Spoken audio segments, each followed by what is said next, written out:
From Gimlet, this is The Pitch. I'm Josh Muccio. On this show, we take you into the room where entrepreneurs pitch investors for funding. Do you know one of my companies used to be a literary agency? Okay. Do you know that? No. Yeah. So, I did know that. yes. You represented Mother Teresa, right? Yes, I did. That's really cool. Today, a military vet turned entrepreneur pitches his plan to tackle a systemic problem in America, one that he knows all too well. But first, let's meet our investors.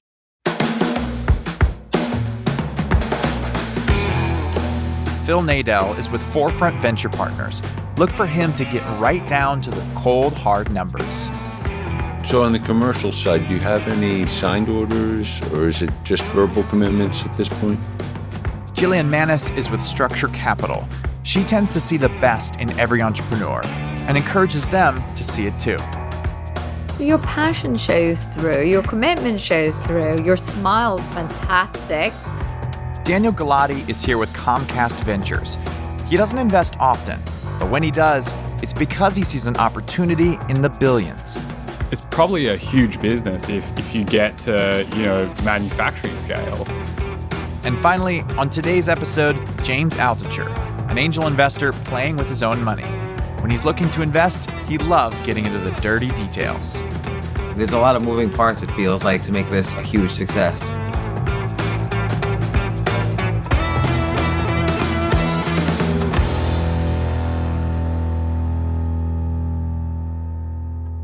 I'm thinking in my head, I want to discuss with Eric. How you doing? How are I'm you? so sorry. How's it going? Hi, what's your problem. name? Hi, I'm Mike. Hello, Mike.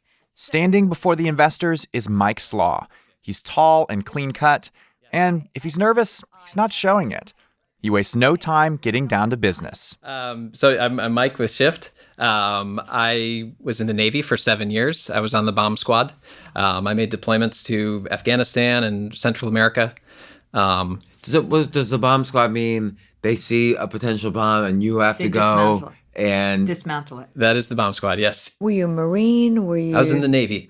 So I was basically a technical expert for some of the world's best military units. And so I always had this very deep interest in technology. I just didn't know where I would fit or what some of the skills that I learned in the military would translate to the technology industry. As he was looking ahead to a life outside the military, Mike knew he wanted to be involved in tech, but he didn't have any idea how to get his foot in the door. It seemed like most people landing jobs at places like Google had a clear path from college to grad school to a career in tech. But he was in the military, and he didn't think his experience dismantling bombs would make him attractive to a tech company. And he realized that if he felt like this, other vets probably did too. So when he got out of the Navy, he did something really enterprising.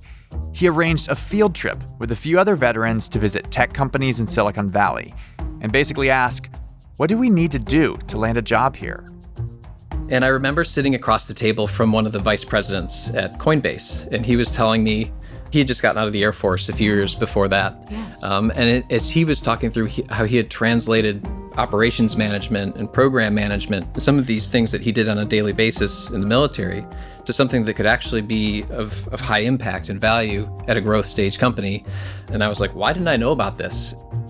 Mike realized not only was he already attractive to tech companies, but in fact, they were dying for employees with skills just like his and other veterans. This is an opportunity on the scale that was so breathtaking to me that I was almost angry at myself for not knowing that it existed. It was at that moment I realized that there was a ton of potential we could unlock, and that's when I decided to start Shift. Mike wants Shift to be this crucial link for what he estimates is 300,000 veterans who every year are leaving the military and, like him, are wondering what their next step is.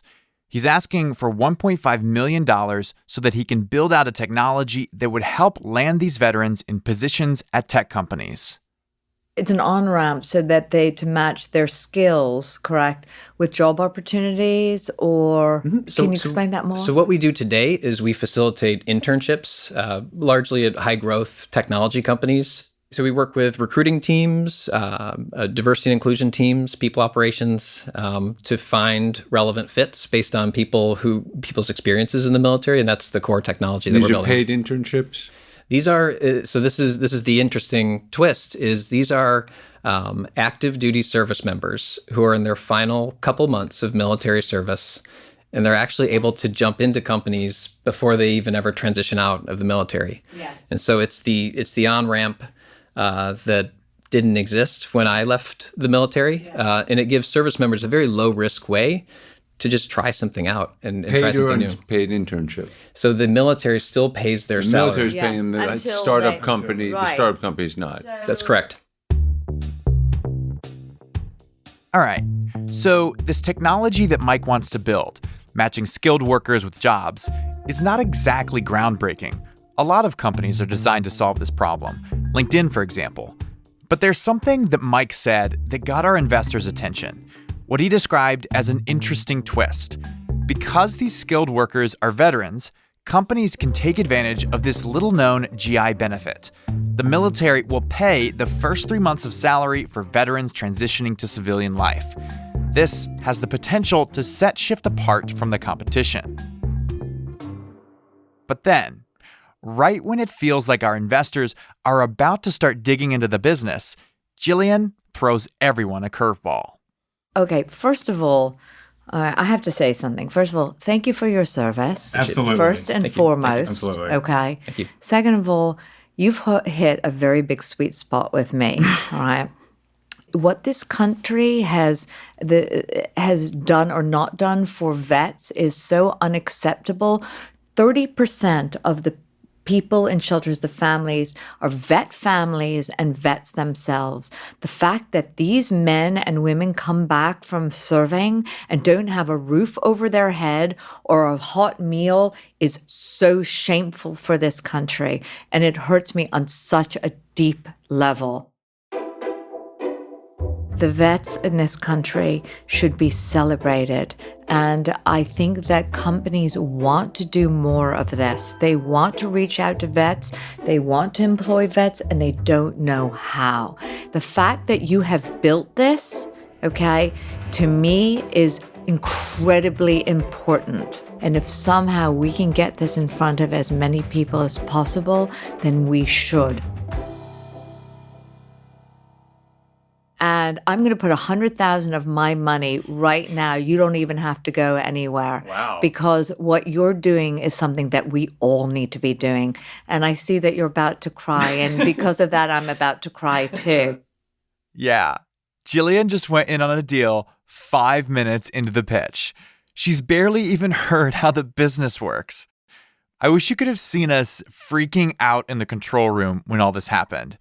But this is what it sounded like.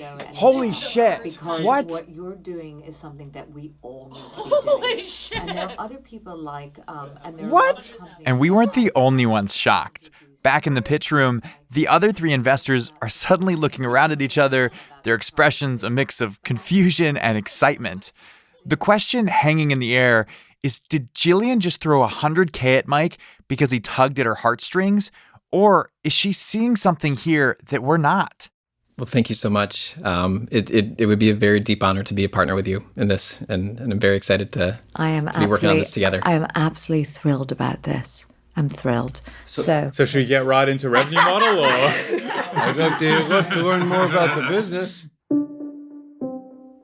Now, going back to the initial revenue model, the tech companies, the startups are paying you to do the search, Regardless of whether Correct. you fill the position or not. And How then- much are they paying you to do the search? $5,000 per person Per position? per position, and then they pay us an additional 20% of the first year salary if a conversion takes place. That's great. And that's actually higher than what you would pay a standard recruiter, right? A standard recruiter gets paid on just the success. Yes. Just the You get percentage. paid sort of this premium. Right. But to be because- clear, you I'd like to haven't understand why. made that money yet.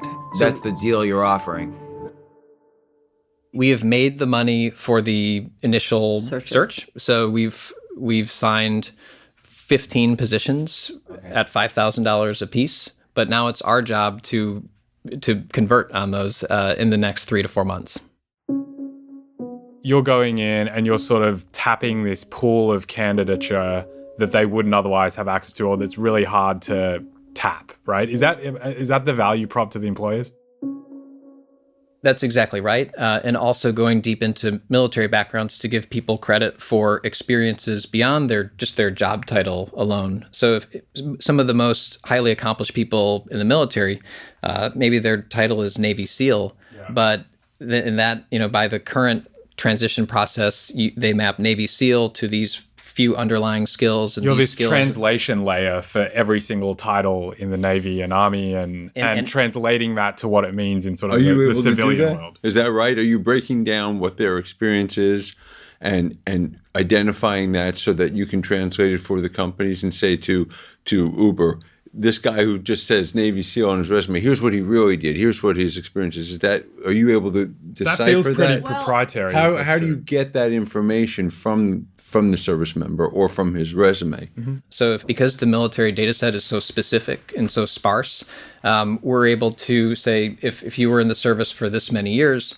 we can look at all of the underlying military source documentation that tells us exactly what that person should be competent in. Even as Mike is dropping terms like underlying military source documentation, he's got the investors, standing at attention. They want to get this thing. And maybe it's because, like Jillian, they see this as a big opportunity. Or maybe it's just because Jillian saw a big opportunity and they don't want to miss out. And the companies you're working with see this as sort of a pool of untapped, inaccessible talent that they don't have access to. They don't understand the skill sets. They're just hard to get to. They're hard to get to, hard to access. And hard to translate. Hard to translate. They don't know what their experience was. How is this bomb deployment, or how does this, how would that... Right, Uber's going, we don't have bombs to dismantle, so how do you help us? And yet they're all motivated to hire these people, right? But I think even beyond the sort of like the goodwill that comes out of hiring service members, they're selfishly, this helps them access a whole... Well, it's great for business. It's great for business too because of that reason. But here's what's really interesting about this pool of talent, which is why I want, one of the reasons I invest. These men and women are highly trained, incredibly disciplined talent. They are high executors. You give them a task and they get it done. And so when you're dealing with the military, you're investing in people who have invested first and foremost in their country, so they have a high level of honor and ethics. 2, they know how to take orders.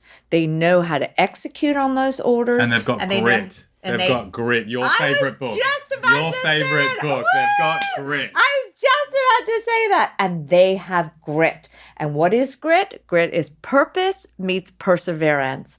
And you just layer that with the honor piece, and you've got, for me, a perfect talent pool. Now that Jillian's thrown in her $100,000, she almost sounds like a co-founder. And Jillian can be pretty convincing. She's nearly talked the other investors into agreeing that veterans are the perfect talent pool. But Mike still has to convince them that his technology can actually tap into that pool. How built out is the tech, though? I'm not clear on where you are in terms of building that tech out. Sure. So the product today, we can automate 50% of the application process. So we send out a weekly email to both vets. And when vets are really active on the email and we're seeing high click-through rates, we'll turn around and feature them to different employer email lists as well. So you're building an email list of soon to be ex-military or ex-military. How many people are on the list right now? 20,000 people on the list today. That's your asset, not your contracts with the employers. Contracts with employers are coming because you have this highly valuable asset. So there are some valuable services that the people on your list will need and will pay for. And so you're going to be making revenues in both ways, in ways that you haven't conceived of yet.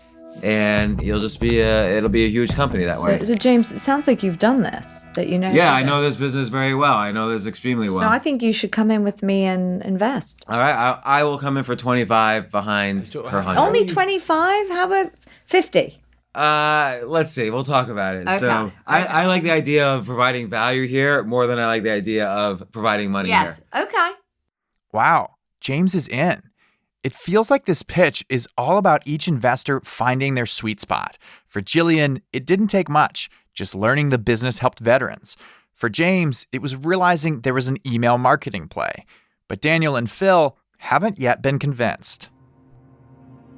One of the challenges is that every year you have a new crop of 300,000 people, service members, who are transitioning out.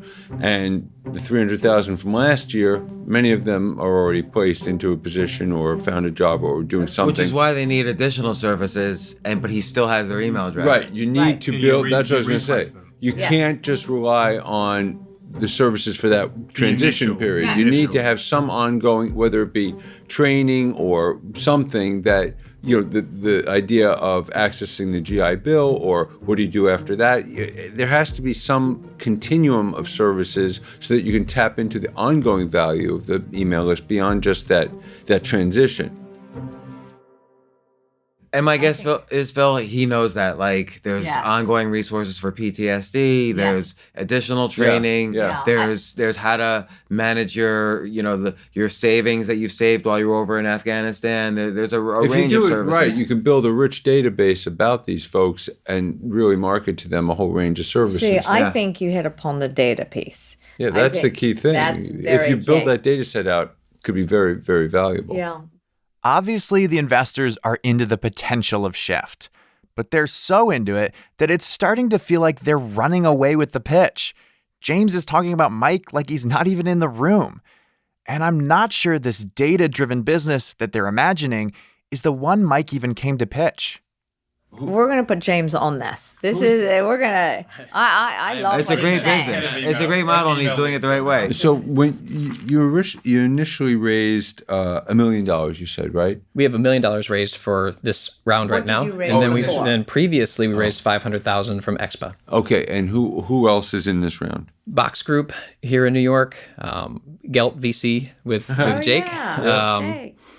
The Full Tilt Capital, the managing partner there is Anthony Pompliano. He's an Army veteran. Yeah. Tim Ferriss, Howard Linzen, and a few other angels as well. So Tim's in this round at this valuation? Indeed, yes. How much is open after your guys' commits? So it's 375. That's correct. 375 is open. Is in now open as of. Would you raise more? Would you raise? I'm just Yeah. thinking ownership. Would Yes. you oversubscribe? I would oversubscribe if it to- would be someone who could be a partner at Series A, basically. Got it. So here's where I'm at, which is,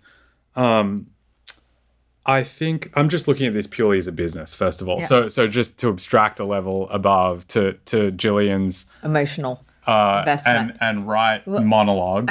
I just want to add to that, Yes. which is I wasn't born in the US, as you can probably tell from the accent. But I've spent the last 8 years of my life here, and I really do feel like this country has given me. I've started a business here. I've gone to business school here, and now I'm a venture capitalist with the privilege of investing in entrepreneurs like you and others.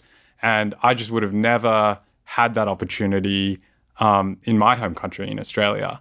And so, although I didn't grow up here and I don't have the, decades of living in America, I've got 8 years and I definitely consider it to be home. And so, it's folks like you that make that possible for sort of foreigners like me to realize my dreams too. So I appreciate that as well. Thank you, Daniel. On a business level, I think the only way to make money in VC is to take a non-consensus view that turns out to be right. And I think the consensus view here is that it's a small market, right? Mm-hmm. There's 300,000 people every year. Yes. You're monetizing off of this one-time fee, and it's a pretty hands-on business. I mean, you're selling to employers, you're training all these candidates. It's generally feels like a pretty high-touch model. That said, I don't think any of those points are actually right. I think it's actually a huge market. I think that if you play the numbers out, you can easily get to $1 billion market opportunity here. Well, and I think that can I address it, Daniel, just to interrupt? Let's say he has a 1 million person email list. Yeah. Yes. And 10,000 people get placed. Yeah, it's a and they're huge- at an average salary of $50,000. That's the math that I was doing. 20% of that is So it's actually a huge $200 market. million. I think And I it's don't bigger even than think- we even. Yeah, and I don't even Stressing think right now. I don't even think it's a one-time fee. I think there's all sorts of subscription, recurring and opportunity partnerships here. and partnerships with educational partnerships. institutions in terms of the training piece of that. I Yeah. see that as another piece. Totally. I would love to invest. The little caveat that may be interesting to you is we're investors in a company called Hired.com, which, Know them very well, which yes. you probably know. I'd like to do a conflict check on whether this is competitive because, I wouldn't want you to think we're investing in a, competing company and vice versa. So I do want to do that check. But pending that, would love to have the opportunity to invest. And I also want to say that 100,000 right now is coming from me personally, but I always have to, per structure capital, I always have to run every company by them first. If they want to invest, if the fund wants to invest, that knocks me out. Okay, so I can invest personally, but that would be even a happier situation and potentially could be even a bigger investment. Just don't knock me out. Just make sure. No, I'm not going to knock anyone else I was going to here. say but to that's, Daniel, no, do you no. want to split the rest of there's like 375 left. all Why don't we four? split Are we it? doing an all Yes, four? all four in. All four in. Everybody. So I think what we should do is okay, we're all in. Okay, everybody. Okay, raise we should hands. hold hands and cry Yes, for a little bit. we're all in. And then, and then we should, All right. All right. Okay, we're all in. We're going to fill this Okay. up. Thank you so much. This is, for me, a very proud moment, and I think for all of us. And we thank you so very much once again. And we're going to rock this. It's a great mission. You have the gonna company rock it. and you have a great mission here, and we're going to do what we can to help you succeed and fulfill that mission and help our service members. Thank you, sir. I appreciate that. They're going to fulfill their missions, their continued missions in life, from one mission to the next. That's right. one. Find your next mission. Thank you, sir. Thanks Thank you. again. Thank you. Yeah, thanks so much. Yeah, Yeah, and No, we're giving a hug. We're giving a hug. Giving a hug. Thank you so much. Absolutely. Thanks for coming in. Love Appreciate you. it. Of course, yes. Real pleasure. Look forward to working together. Thank you. Thank you. And with that, Mike leaves the room, and the investors explain why this was a deal they simply couldn't pass up. We were never going to say You know anything what? about that. He was starting to cry a couple of times, and I have to say that I was just so choked up. And he wasn't crying. It's such a relief to have people believe in you when in the military you're working and you're pouring out constantly and you don't have anything pouring back in except your love for this country.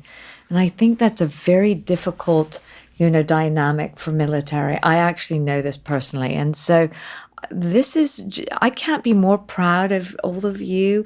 Not proud, but I love all of you for knowing and understanding this so profoundly. I think that together, I really want to make sure that we're going to stick together on this and make sure that this company succeeds. Well, there's a lot of value here that I hope he even realizes how We're to going to unlock. make sure. I So- think I think your you ideas are spot on. I agree with Yes. you, and I hope you'll work with them and help Yeah, them. yeah, and I know a lot of Yes. people in that space. So We need to make sure that he's on the same page with the four of us because we all see it as a data play, right? And data email list, but building that data set out. I need to make sure that he is on that. I think he is, but we didn't let him do that much talking. He seems pretty open to Yes. feedback, and I think so. He's one of those guys where, although he's a first-time entrepreneur, I just don't worry about No, it. I just it's don't worry military. about it. They're used to people saying, "Do it this way. We need you to do that way." But and he they're will like, execute. He will go forward and execute. This kid, this guy, that's it. What he said resonated on such a big level, which you wrapped up, Phil, at the end, which is these are mission-driven people, okay? And we, venture capitalists, are mission driven in many ways. And you can't fake that. You cannot fake that. You can't buy it. You can't fake it. You either have it or you don't. And he has it. He has it. Oh, yeah. Because it's who he is. It's not what he does. With military people, it's who they are. It's not a profession, right? He was saying it's a purpose. After the break, we hear how this all turned out for Mike after our investors went 4 for 4.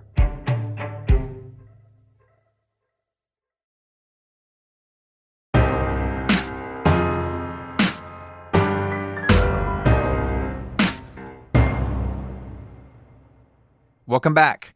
Just moments after Mike walked out of the pitch room, I ambushed him and stuck a mic in his face. Mike! Are you fighting back tears? Yeah.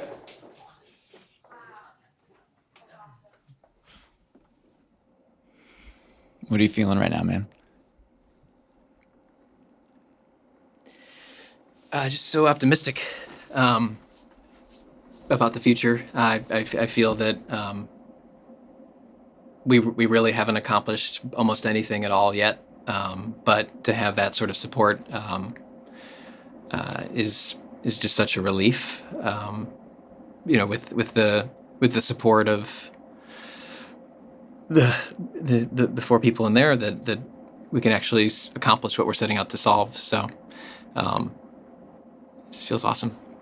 So you raised $500,000 today in that room. Yes, that's what happened just now. And they want to give you more. I got here 30 minutes ago, and it feels like I've been preparing a whole lot longer than that. But Yeah. I guess so. For my whole life, it's always been what's next. And really, for the first time in my life, and it's been this way for several months right now, I just feel like this is my path, and we've helped other people find their path. Why was that like an emotional moment for you? I know you were fighting back tears in that moment, and so was she. Why? I think that it's coming into a moment like this. How do I justify to my team when we are trying to, everybody is working 14-hour days, and we're just at the very end of preparing for this fellowship program. How do I justify to them that I'm going to go take 3 days off and fly to New York and for something that could be a very, very binary thing? Meaning Meaning that, totally useless. and I don't think it would be then totally useless, but I just felt like there's so much riding on this, and that there was so much potential. It's a really complementary group of people in that room. There's not a whole lot of overlap in the value that they can provide, and I would have loved to have an investment from just one of them.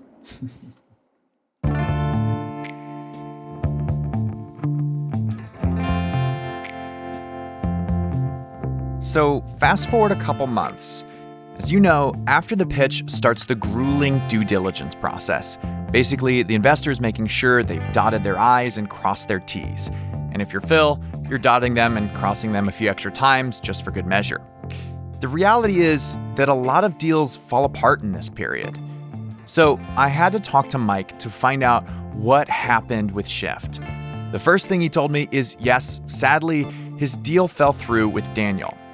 That potential conflict Daniel had mentioned, Hired.com, turned out to be a problem. And he had to put James's investment on hold, giving preference to bigger investors in the round. But his investments from Phil and Jillian have gone through in a big way. Phil made his investment through his syndicate, Forefront Venture Partners, which means his $250,000 investment is split among dozens of investors. Here's Mike.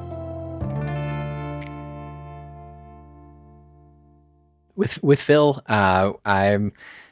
he's been an incredible ally thus far. We're actually live right now in the AngelList Syndicate, and so I've already started to meet many of the investors in their community. So far, we've added between 30 and 40 additional smaller investors through his syndicate. So we're seeing checks of $2,500 or $5,000 or $10,000. And it's really, really interesting to me to see the types of people who are getting involved. All right. So Phil's investment came through, which is great. What happened with Jillian? This is the one that really surprised me.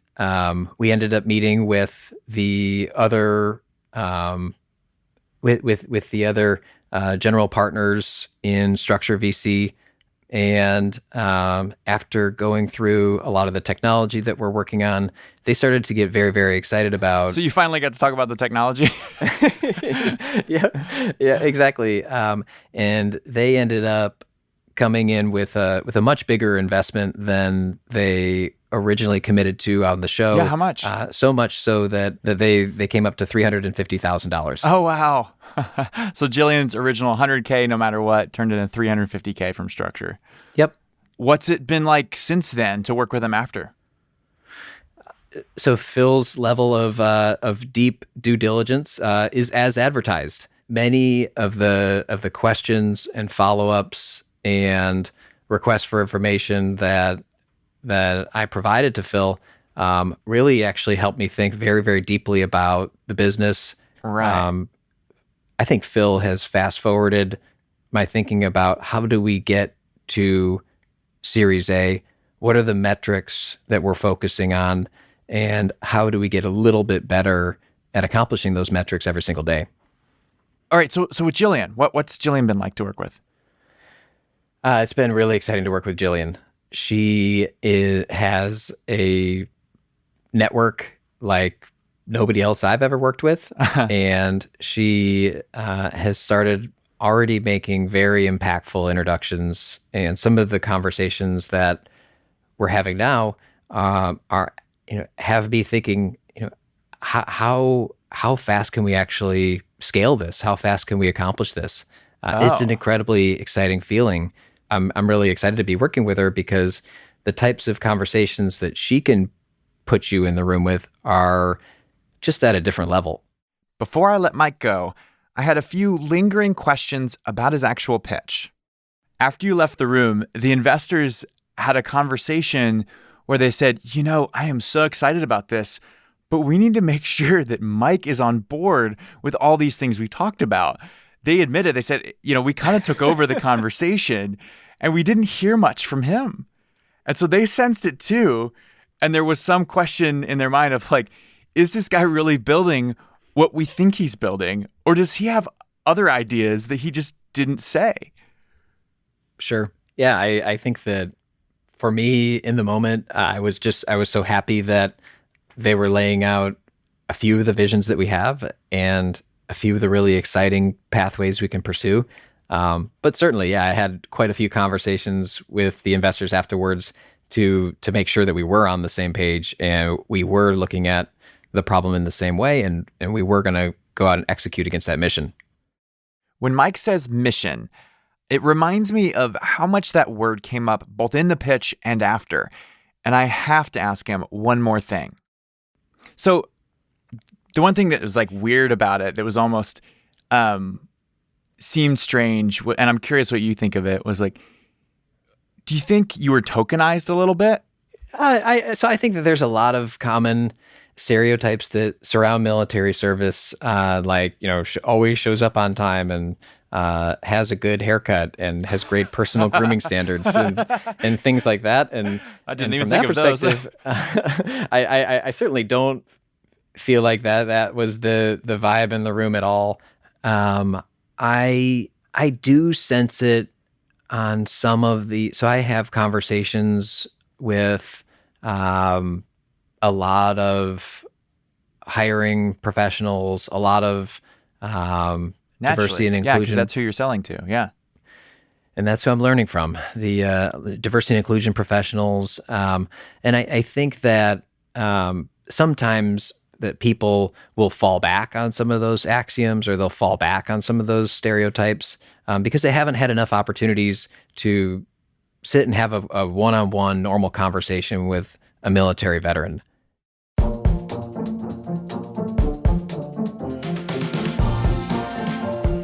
This is one of those pitches that makes me so happy to be doing the pitch. Shift is a great cause, but it's also a really great business. When those two can go hand in hand and we can help a founder like Mike get the funding he deserves, well, what's not to love? But actually, we can't take any credit. This was all Mike. Well, and a little Jillian.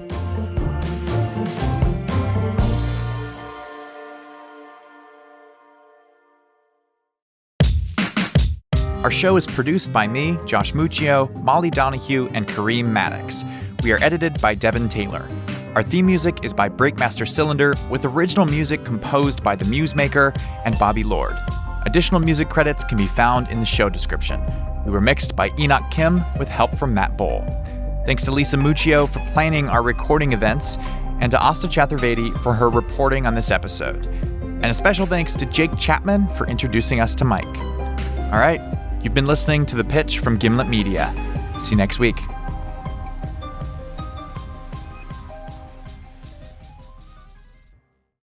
Next week on The Pitch. The highest and the most gifted item today in 2016, wait for it, is still the CD. No way. Yes. People buy records because it is the purest form of music. I don't necessarily agree with that. I think that's one of the biggest misconceptions about what happened in music. Well, that's ridiculous. So I'm gonna push back on that. New episodes come out on Wednesdays at 12 p.m. Eastern. Make sure you're subscribed so you don't miss a thing.